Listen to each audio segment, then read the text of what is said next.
오늘 새해 첫날이고 또 첫 주일입니다.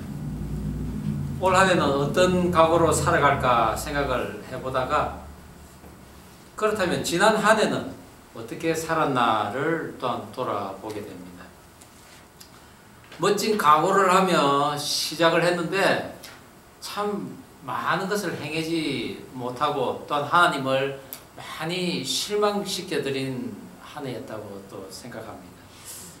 그렇지만은 그 실망, 그 절망에 머무르지 않고 올 새해에는 다시 한번 또 일어서서 각오를 다지고 그 하나님을 또한 기쁘게 해드려야 되겠다는 그런 마음으로 또 한 해를 시작하게 됩니다.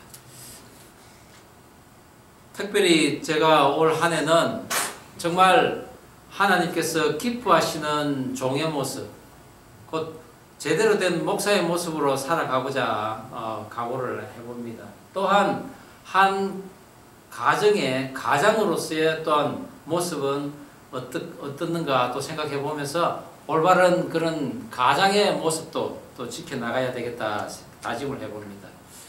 왜냐하면은 그것이 바로 제가 하나님에게 구하여야 할 기업이라고 생각했기 때문입니다.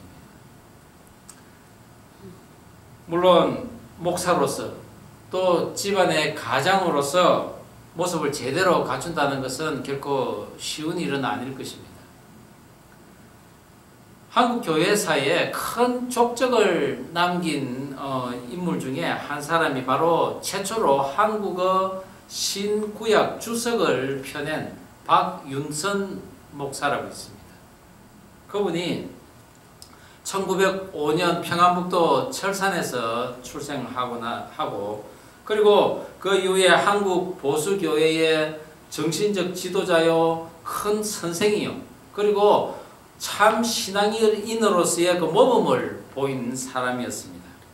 그런데 그분의 둘째 딸이 책을 펴냈는데 하나님의 종이라는 이름 뒤에 감춰진 슬픈 가족사라는 부제를 단 목사의 딸이라는 책을 펴냈습니다. 한국교회에서는 엄청난 영향을 끼치고 또한 많은 목회자들이 그분을 닮고 싶다고 할 정도로 큰 영성과 또 말씀으로 또 후배들을 보살펴왔던 그런 분이었는데, 그런 존경받는 목사가 정작 가정에서는 아주 매정하고 그리고 분노와 화를 잘 내며 자식은 물론이요, 심지어 아내까지 폭행을 하는 그런 아버지였다는 것입니다. 남에게는 있는 것 없는 것 다 퍼주도 정작 집안 식구들은 제대로 먹는지 제대로 입는지를 챙기지 않았고, 남들은 다 용서를 해줘도 집안 식구들은 용서를 하지 않았다는 것입니다.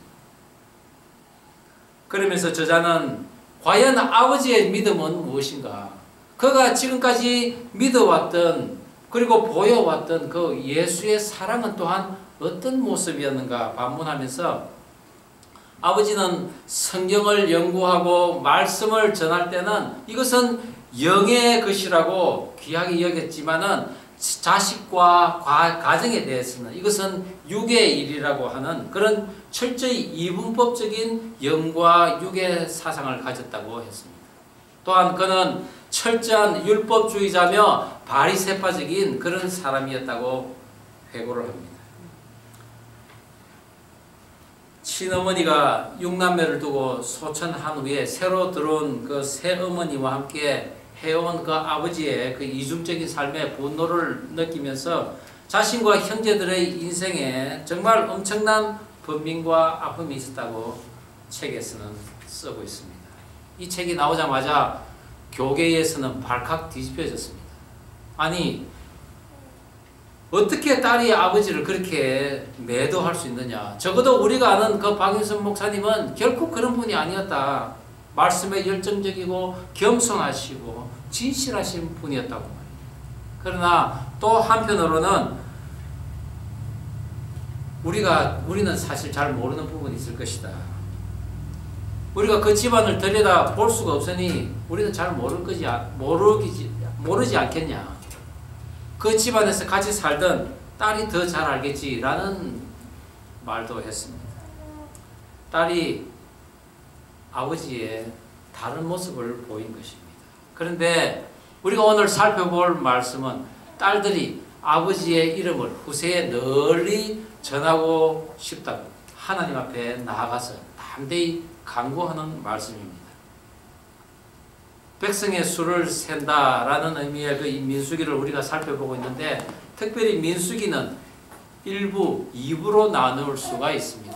1장에서 25장까지 1부, 그리고 2부는 26장에서 마지막 36장까지입니다. 그것은 이스라엘 백성들의 그 인구를 계수하는 것으로 기준을 삼습니다. 첫 번째 계수는 싸움에 나갈 만한 자 20세 이상의 모든 남자들 계수를 했는데, 그 사람들은 애굽에서 나온 광야 1세대였습니다.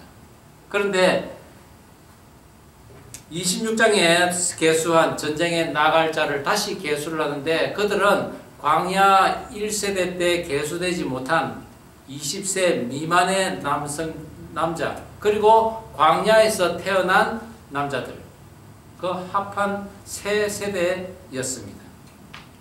특별히 광야 2세대들을 계수할 때는 가족 중심으로 계수하면서 앞으로 머지않아 너희들이 들어가야 할 그 가나안 땅에서 어떻게 살아가야 하고 어떻게 그 땅을 차지해야 할지를 하나님께서 가르쳐 주셨습니다.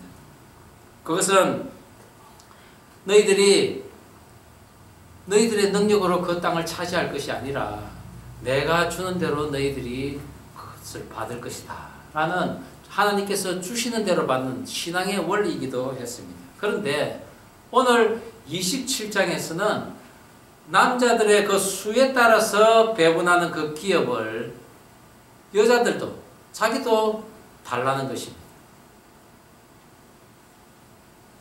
바로 므낫세 지파의 슬로보앗의 딸들이었습니다. 하나님 주신 그 기업, 여자들인 우리도 받을 권한이 있다라고 지금 이야기하는 것입니다. 그 여인들의 간구를 하나님 앞에 아뢰면서 남자가 없는 집안에서도 하나님 주시는 그 기업을 받을 수 있다는 그런 특별 근거를 모세는 하나님께 아뢰어서 얻게 됩니다. 그리고 이제 모세는 그 사역을 마무리하는 그 시점에 조상의 품에 돌아가기 전에 하나님께서 이끄신 그 산으로 올라가서 온 사방을 보며 가나안 땅을 바라보게 됩니다. 그리고 또한 자신이 걸어온 광야의 길도 돌아보게 되죠. 그리고는 후임자인 여호수아에게 이스라엘 백성들을 이끌 지휘권을 넘겨줍니다. 그리고 제사장 엘르아살과 함께 이제는 새로운 세대를 이끌 준비를 하게 됩니다. 이것을 보면서 이 모두가 믿음 있는 자는 하나님 주시는 기업을 얻게 된다는 것을 보여주고 있는 것입니다. 오늘 저는 새 첫날 새로운 시대를 시작하는 새 시대의 아이콘인 슬로보앗 딸들과 또한 여호수아, 엘라사를 통해서 하나님이 약속하신 기업을 차지하기 위해서는 어떠한 믿음으로 살아가야 하는지 우리에게도 기업을 주소서라는 제목으로 함께 은혜를 나누고자 합니다. 하나님이 약속하신 기업을 차지하기 위해서는 첫 번째, 기업을 차지하려는 거룩한 집념이 있어야 한다는 것입니다. 거룩한 집념. 오늘 우리 본문 3절, 4절 다시 한번 한 목소리로 읽어보겠습니다. 우리 아버지가 시작. 우리 아버지가 광야에서 죽었으나 여호와를 거슬러 모인 고라의 무리에 들지 아니하고 자기 죄로 죽었고 아들이 없나이다. 어찌하여 아들이 없다고 우리 아버지의 이름이 그의 종족 중에서 삭제되리까? 우리 아버지의 형제 중에서 우리에게 기업을 주소서 하매. 하나님께서 이제 저기 보이는 요단강 건너편 가나안 땅을 제비를 뽑아서 나누라고 하니 이 백성들 이제 가나안 땅에 입성한 것과 같은 그런 모습입니다. 정말 이제 하나님께서 주신다고 했으니 우리는 과연 어떤 땅을 차지할까 축제 분위기입니다. 그런데 그 축제에 동참하지 못한 가족이 있었습니다. 바로 슬로보아 집안이었습니다. 광야 생활 중에 12지파 중에 가장 많은 숫자의 그 인원수가 증가한 므낫세 지파였죠. 그런데 그 슬로보아 아들이었고 딸만 5입니다. 당연히 하나님 주시는 그 기업을 못 받을 상황인 것입니다. 그러면서 슬로보아는 광야에서 죽고 말았습니다. 그런데 남은 슬로보아 딸들은 비록 아버지가 자기 죄로 죽었지만은 자기 아버지는 적어도 아말렉 족속과 가나안 족속 그리고 요단 동편에 있는 그 아모리 족속과의 전쟁에서 참여한 군사였기에 당연히 받을 권리가 있다는 것입니다. 이것은 새로운 역사에 대한 도전이기도 합니다. 비록 이는 개수는 들지 않았지만은 자기들도 하나님의 기업을 받아서 같이 영적 기업을 세워나가는 영적 전쟁을 하겠다는 것입니다. 그리고 자손들을 낳아서 그 아버지의 가업을 이어가는 그런 육적 전쟁도 함께 하겠다는 것이죠. 그것을 통해서 하나님의 나라를 세워나가는데 우리 여자도 참여하겠다는 것입니다.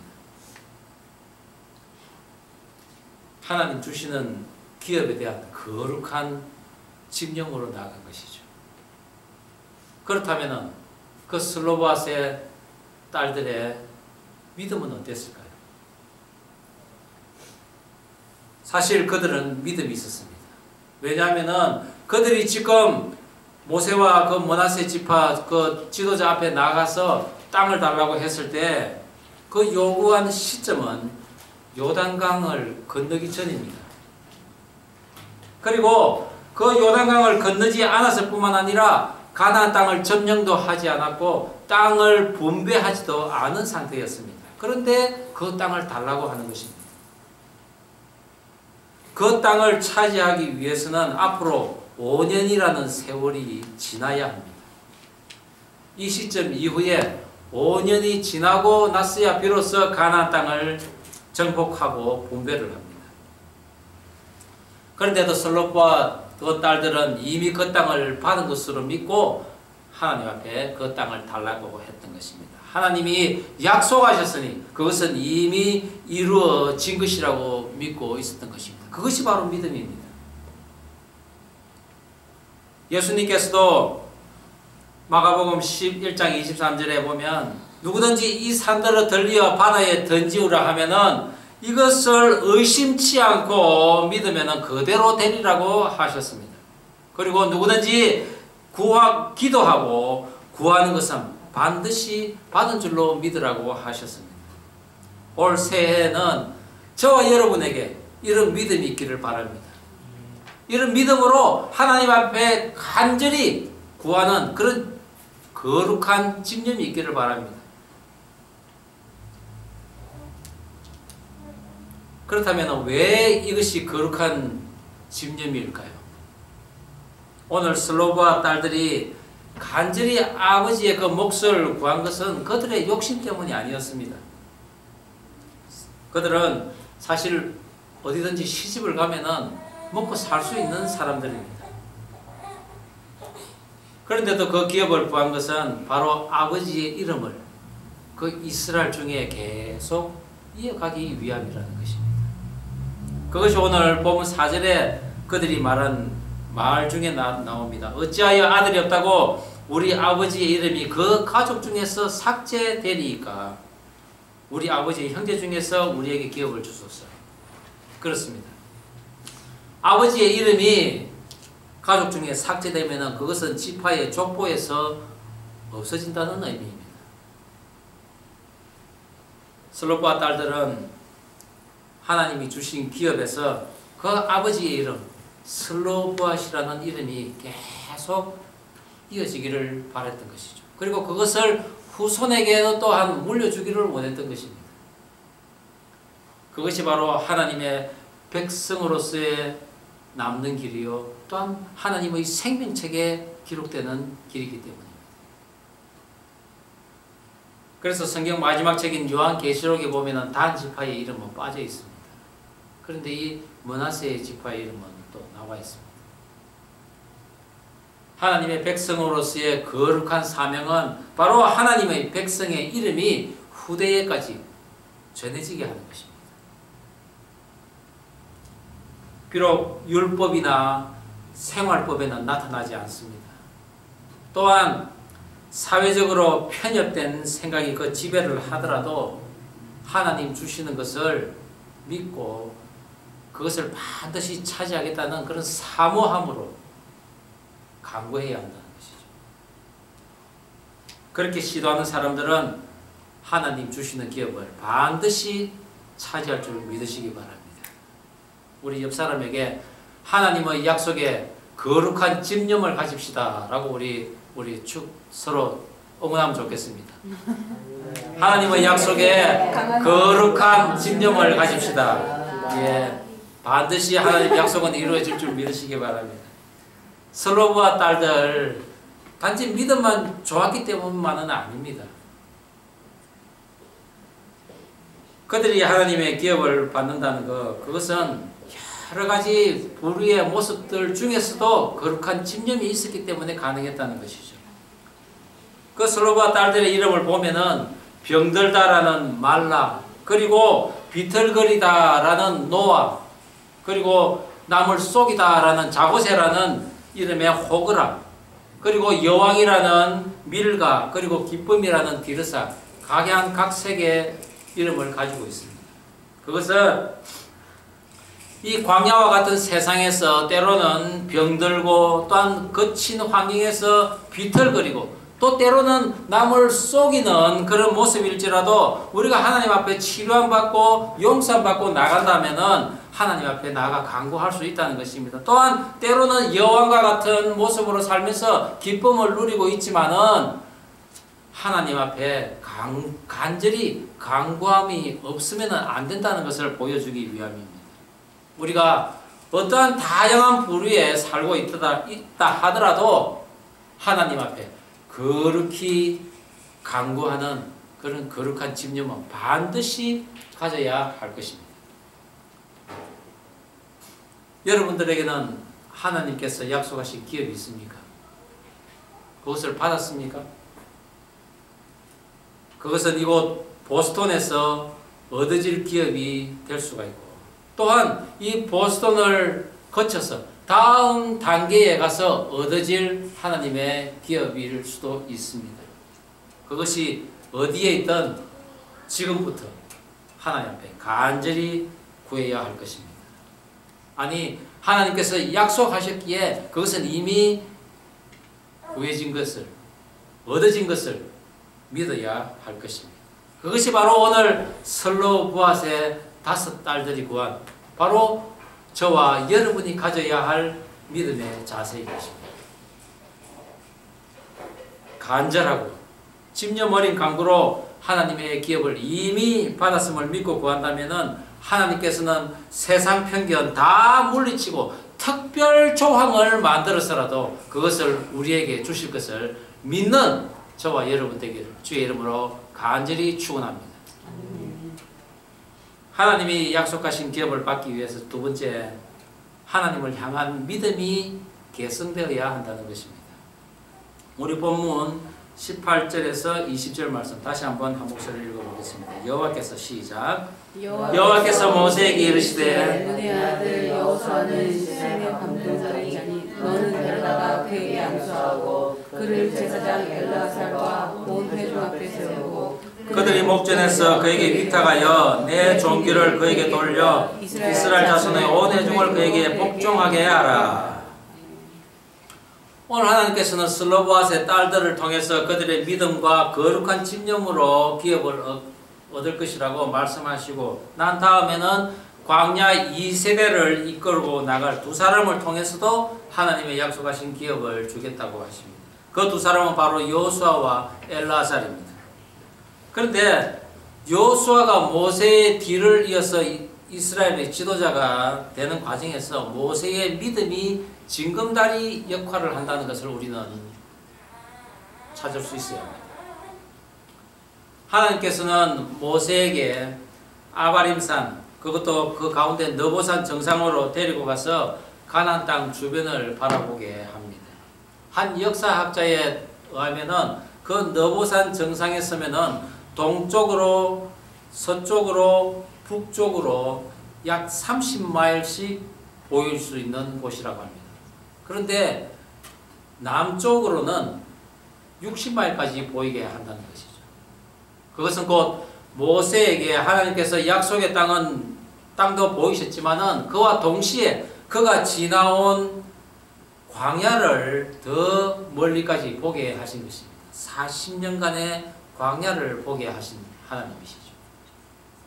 그러시면서 하나님께서 모세에게 뭐라고 말씀하셨습니까? 너가 머리바에서 나를 불신하였기에 너는 가나안 땅을 들어가지 못할 것이라고 하신 것입니다.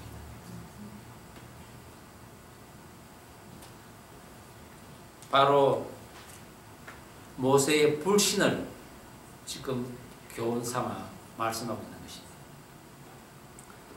그런데 이때 모세는 실망했을 법도 한데 그는 실망하지 않습니다. 오히려 백성을 위한 그 목자의 심정으로 하나님 앞에 아뢰입니다. 하나님, 여호와의 그 회중이 목자 없는 양과 같이 되지 않게 하옵소서. 눈에 보이는 저 가나안 땅에 누구보다도 들어가고 싶어 하는 모세일진데 자신이 못 들어가는 것보다는 남아있는 이 백성들을 걱정하고 있는 모습입니다. 왜냐하면 하나님의 약속은 반드시 이루어질 것을 알고 있는 모세입니다. 그래서 이 목자의 위치가 얼마나 중요한지 모세는 깨달았던 것이죠. 크게는 한 나라의 지도자부터 작게는 한 가정의 가장까지 얼마나 지도자가 중요한가. 우리는 오늘날 우리 대한민국에서 벌어지는 이 사태를 보면서 절실히 느낄 수가 있는 것입니다. 모세만큼 사실 하나님을 잘 아는 사람은 없었습니다. 그는 하나님과 직접 대면하고 하나님의 말씀을 받고 그 말씀을 백성들에게 전달한 사람입니다. 그런데 그 역할을 이제 여호수아가 이어받는 것입니다. 여호수아 그 또한 믿음에 있어서는 사실 특별한 사람이었습니다. 그래서 하나님의 영이 그에게 임했다고 머문다고 했던 것이죠. 그래서 이 여호수아를 보면은 늘 모세를 40년 동안이나 섬겼던 사람입니다. 시내산에서 40일 동안 모세가 하나님의 말씀을 들으려고 대면하고 있을 때 그는 산 중턱에서 혼자서 기다리고 있던 사람입니다. 그것으로 인해 산 아래에서 금송아지를 만들고 그 금송아지에게 절을 하는 그 사람들과 떨어질 수 있었던 것입니다. 또한 가나안 정탐을 할 때도 하나님의 그 뜻 안에서 하나님의 시선으로 가나안 땅을 정탐하였고 그것을 목숨을 걸고 백성들에게 전했던 사람이 바로 여호수아입니다. 이렇게 믿음은 준비되어져야 하는 것입니다.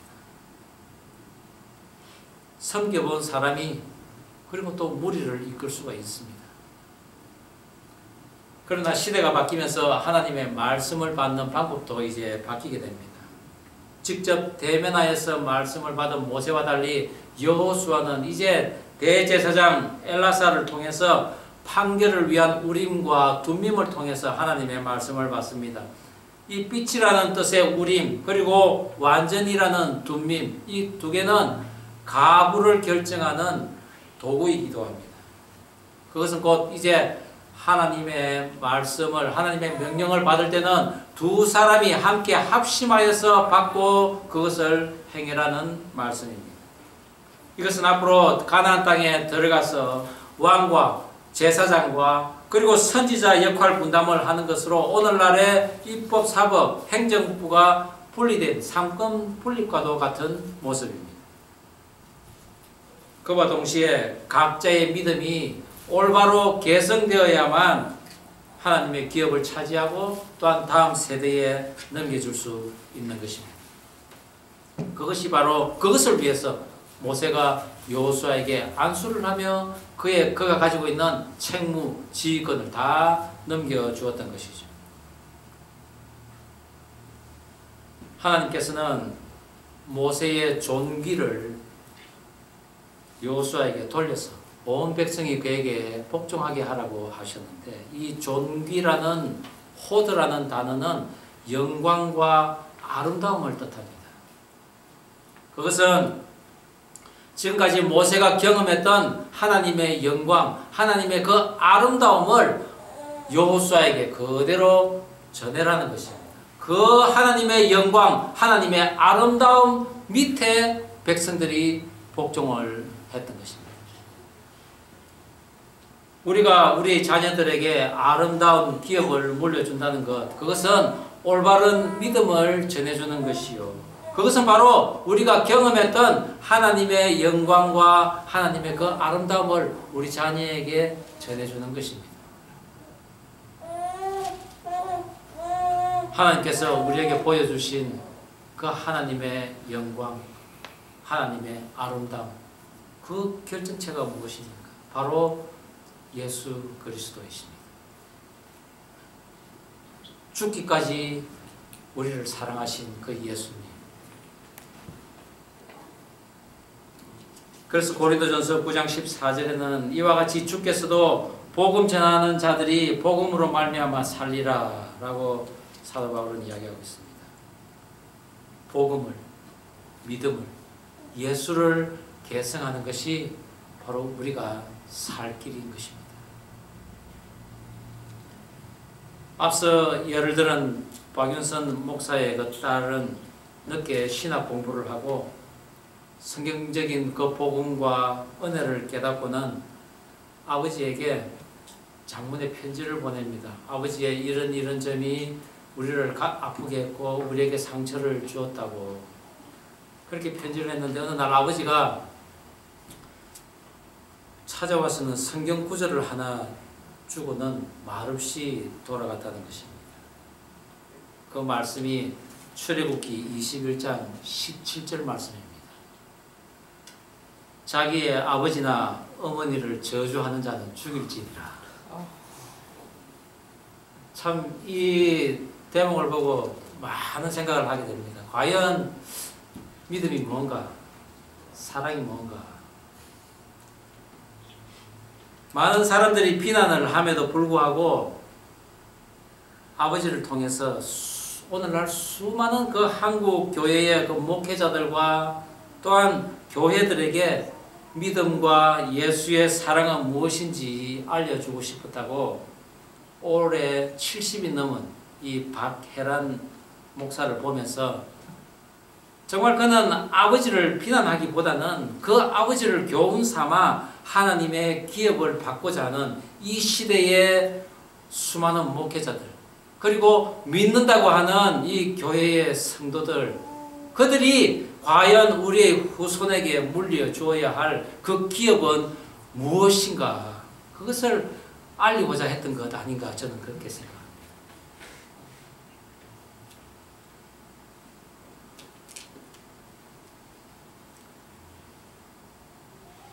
가까운 대상은 서로 사실 덜 조심하게 되어 있습니다. 편하다고, 또한 너무 가까이 있다 보니 소홀히 대하는 경우도 있습니다. 그러다 보니 마음속에 있는 말을 여과 없이 할 때가 참 많이 있습니다. 그러다가 말대꾸라도 하면은 큰 소리가 나고 폭언이 나고, 그리고 결국은 폭력을 행하고 심지어는 살인까지 하는 게 오늘날 그 가정에서부터 시작된다는 것입니다. 목회자의 가정도 예외가 아닙니다. 믿는 자의 가정도 예외가 아닙니다. 나 자신, 저의 딸들은,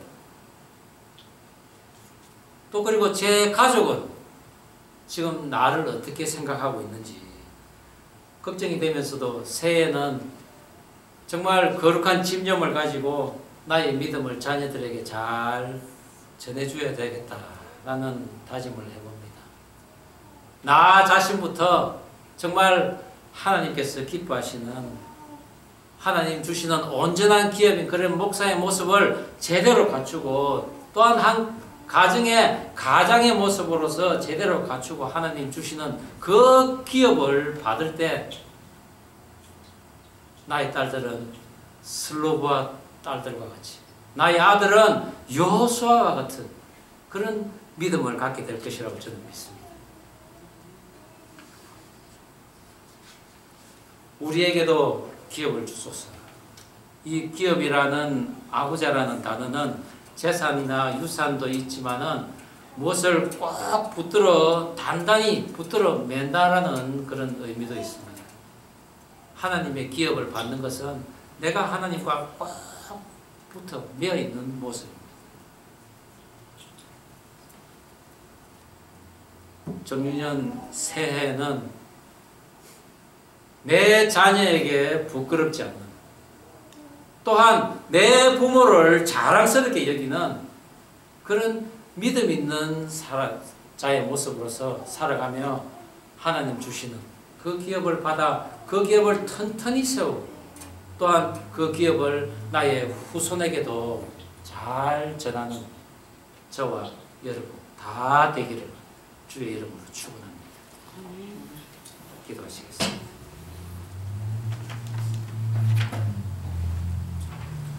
자, 우리 오늘 특별히 새해 첫날을 맞이해서 우리가 함께 기도하면 좋겠습니다. 그렇습니다. 하나님 주시는 그 기업을 받기를 원합니다. 무엇보다도 그 약속은 이미 이루어졌음을 믿으며 그것이 나의 욕심이 아니라 하나님 나라를 세워가기 위한 나의 작은 소망이기를 바랍니다. 라고 기도하면 좋겠습니다. 그리고 우리가 간절히 바라던 것 지난 해에 우리가 하나님께 간구했는데 아직 받지 못한 것이 있다면 그것은 올해 우리를 위한 하나님의 보너스가 준비된 것이라고 믿고 기도하면 좋겠습니다. 그리고 우리 이 시간에 기도하고 간구하는 것들 올해는 반드시 이루어질 것을 믿는 우리 모두 되어달라고 하나님께 간절히 기도하는 시간 가지면 좋겠습니다. 우리 다 함께 통성으로 기도하시겠습니다. 하나님 아버지 오늘 주신 말씀 가슴에 담습니다. 그렇습니다. 오늘 우리에게 주신 기업은 과연 무엇인지 우리에게도 기업을 주소서라고 하나님 앞에 나아간 그 슬로바스의 딸처럼 하나님 우리에게도 온전한 기업을 주시옵소서. 하나님 약속하신 기업을 받기를 원합니다. 그 약속 주님 이미 이루어졌음을 또한 믿사오니 주님 기업을 주시옵소서. 나의 욕심이 아니라 하나님 나라를 세워가는 데 있어서 그것이 온전히 쓰임받게 하여 주시옵소서. 내 자신뿐만 아니라 나의 후손에게도 그 기업을 아름답게 전할 수 있는 우리 모두가 되게 하여 주옵소서. 하나님 도와주시옵소서. 무엇보다도 하나님의 그 영광이요 하나님의 아름다움의 결정체이신 그 예수 그리스도의 희생과 사랑을 기억하고 그것을 온전히 우리의 후손에게 전할 수 있는 주의 백성 되게 하여 주시옵소서. 하나님 아버지 주신 말씀 가슴에 담습니다. 오늘 이 시간 주님의 약속하신 기업을 받기 원합니다. 그 약속은 이미 이루어졌음을 또한 믿으며 그것이 나의 욕심이 아니라 하나님의 나라를 세워가기 위한 나의 작은 마음이요 소망이기를 원합니다. 이를 위해서 늘 섬김의 자리에 서게 하시고 그것이 또한 본이 되어서 하나님의 그 영광, 하나님의 아름다움, 그 하나님의 희생, 사랑을 전할 수 있는 우리 모두가 되게 하여 주시옵소서. 감사드리오며 예수님 이름으로 기도드립니다.